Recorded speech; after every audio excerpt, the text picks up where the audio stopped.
दोस्तों, आचार्य चाणक्य को कौटिल्य और विष्णुगुप्त के नाम से जाना जाता है। इनकी नीतियां आज के समय में भी काफी प्रचलित हैं।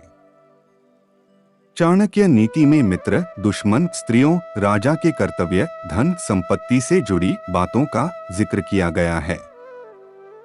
चाणक्य नीति में कुल 17 अध्याय है। यहाँ आप जानेंगे इसके प्रथम अध्याय में कही गई कुछ अहम बातों के बारे में जो आपका जीवन बदल सकती हैं। यह भारतीय परंपरा रही है कि किसी भी शुभ कार्य को प्रारंभ करने से पहले देवी देवताओं अथवा प्रभु का स्मरण किया जाए, ताकि वह कार्य बिना किसी व्यवधान के सरलतापूर्वक संपन्न हो। चाणक्य नीति का प्रमुख उद्देश्य यह जानना है कि कौन सा काम उचित है और कौन सा अनुचित। आचार्य चाणक्य ने प्राचीन भारतीय नीतिशास्त्र में बताए गए नियमों के अनुसार ही इसे लिखा है। यह पूर्व अनुभवों का सार है। उनका कहना है कि लोग इसे पढ़कर अपने कर्तव्यों और अकर्तव्यों का भली प्रकार ज्ञान प्राप्त कर सकेंगे। समसामयिक राजनीति के ज्ञान में मनुष्य अपनी बुद्धि का पुट देकर समय के अनुसार अच्छाई और बुराई में भेद कर सकता है।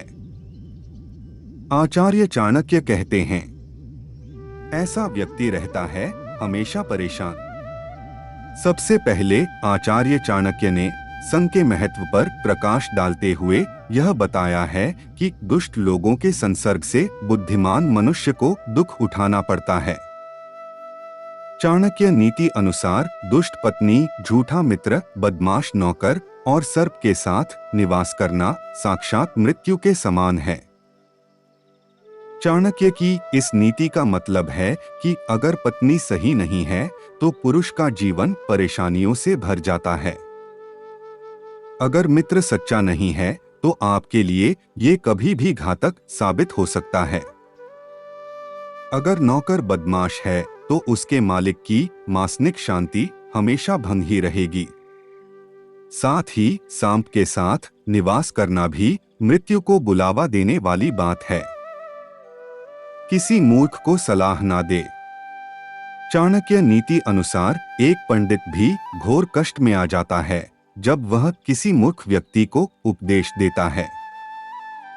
तात्पर्य, ऐसे लोगों का साथ हमेशा कष्ट पहुंचाने का काम करता है। मुसीबतों में सिर्फ ये एक चीज आती है, काम। चाणक्य नीति अनुसार व्यक्ति को भविष्य में आने वाली मुसीबतों के लिए धन एकत्रित करके रखना चाहिए। ऐसा बिल्कुल भी ना सोचें कि धनवान व्यक्ति को कभी मुसीबत आएगी ही नहीं, क्योंकि जब धन साथ छोड़ता है तो संगठित धन भी तेजी से घटने लगता है। चाणक्य ने मनुष्य के जीवन में धन के महत्व को बताया है। उनका कहना है कि व्यक्ति को संकट के समय के लिए धन का संचय करना चाहिए। उस धन से अपने बाल बच्चों तथा स्त्रियों की रक्षा भी करनी चाहिए। इसके साथ उनका यह भी कहना है कि व्यक्ति को अपनी रक्षा सर्वोपरि करनी चाहिए। जिन लोगों के पास धन है वे किसी भी आपत्ति का सामना धन के द्वारा कर सकते हैं, परंतु उन्हें यह बात भी भली प्रकार समझ लेनी चाहिए कि लक्ष्मी चंचल है। वह तभी टिक कर रहती है जब तक उसका सदुपयोग किया जाता है। दुरुपयोग आरंभ करते ही लक्ष्मी चलती बनती है। लोगों की कैसे करें पहचान। चाणक्य नीति अनुसार नौकर की परीक्षा तब करें जब वह कर्तव्य का पालन न कर रहा हो। रिश्तेदार की परीक्षा तब लें जब आप किसी मुसीबत में घिरे हों। मित्र की परीक्षा तब करें जब आप विपरीत परिस्थितियों में फंसे हों। और जब आपका समय अच्छा न चल रहा हो तब अपनी पत्नी की परीक्षा लें। नौकरों की कार्यकुशलता का पता तभी चलता है जब उन्हें कोई कार्य करने के लिए दिया जाता है। अपने संबंधियों और मित्रों की परीक्षा उस समय होती है जब स्वयं पर कोई आपत्ति आती है। गृहस्थ का सबसे बड़ा सहारा उसकी स्त्री होती है, परंतु स्त्री की वास्तविकता भी उसी समय समझ में आती है जब व्यक्ति पूरी तरह धनहीन हो जाता है। बुद्धिमान व्यक्ति को कैसी जगह पर नहीं रहना चाहिए? जहां रोजगार कमाने का कोई माध्यम ना हो, किसी बात का भय न हो, जहां लोगों को किसी बात की लज्जा न हो, जहां बुद्धिमान और ज्ञानी लोग न हो, और जहां पर लोगों की वृत्ति दान धर्म के कार्य करने की ना हो। चाणक्य कहते हैं कि व्यक्ति को उसी स्थान पर रहना चाहिए जहां उसका सम्मान हो, जहां पर उसके भाई बंधु हो, आजीविका के साधन हो। इसी संबंध में वह आगे कहते हैं कि जहां धनवान, वेद शास्त्रों को जानने वाले विद्वान ब्राह्मण, राजा अथवा शासन व्यवस्था, नदी और वैद्य आदि न हो, वहां भी नहीं रहना चाहिए। तथा मनुष्य को चाहिए कि वह अधिक लालच में न पड़े। उसे वही कार्य करना चाहिए जिसके संबंध में उसे पूरा ज्ञान हो।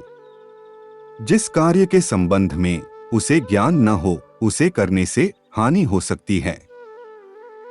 जिस कार्य का अनुभव न हो, उससे संबंधित निर्णय लेना कठिन होता है। निर्णय यदि ले लिया जाए तो संशय की स्थिति मन को डगमगाती रहती है। ऐसा निर्णय कभी भी सही नहीं होता। संशयात्मा विनश्यति। मन यदि संशय में हो तो वह रास्ते से भटकाता ही नहीं, गहरे और अंधेरे गड्ढे में फेंकता है। यदि आप ऐसे व्यवसायियों का जीवन देखें जिन्होंने अपने क्षेत्र में ऊंचाइयों को छुआ है, तो आप पाएंगे कि उन्होंने अपने काम को समझने के लिए किसी दूसरे अनुभवी व्यक्ति के नीचे काम किया है। किताबी और व्यावहारिक जानकारी में जमीन आसमान का अंतर होता है। तथा विवाह के संदर्भ में चाणक्य ने कुल के भेदभाव की बात नहीं मानी है। उनका कहना है कि नीच कुल में उत्पन्न कन्या भी यदि अच्छे गुणों से युक्त है तो उससे विवाह करने में कोई हानि नहीं। जिन पर विश्वास नहीं करना चाहिए उनके बारे में आचार्य का कथन है कि सिंह और बाघ आदि तेज पंजों वाले जानवरों से दूर रहना चाहिए। ऐसी नदियों के आसपास भी नहीं रहना चाहिए जिनके किनारे कच्चे हों और जो बरसात आदि के दिनों में लंबे चौड़े मैदान में फैल जाती हों। इसी प्रकार लंबे सींगों वाले सांड आदि पशुओं से अपना बचाव रखना चाहिए। जिसके पास कोई हथियार है उसका भी कभी विश्वास नहीं करना चाहिए। इसी प्रकार चाणक्य कुशल राजनीतिज्ञ, कूटनीतिज्ञ हमें जीवन के कई पहलुओं की समस्याओं से जुड़े सूत्र बताते हैं जिन्हें अपनाकर लोग अपनी परेशानियों का निवारण करते हैं। दोस्तों, आज हमने आपको इस वीडियो के माध्यम से चाणक्य नीति का अध्याय पहला बताया है।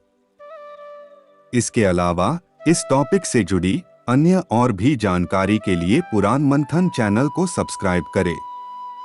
आपको हमारा ये वीडियो कैसा लगा कमेंट में जरूर बताएं। वीडियो को लाइक और शेयर करें। धन्यवाद।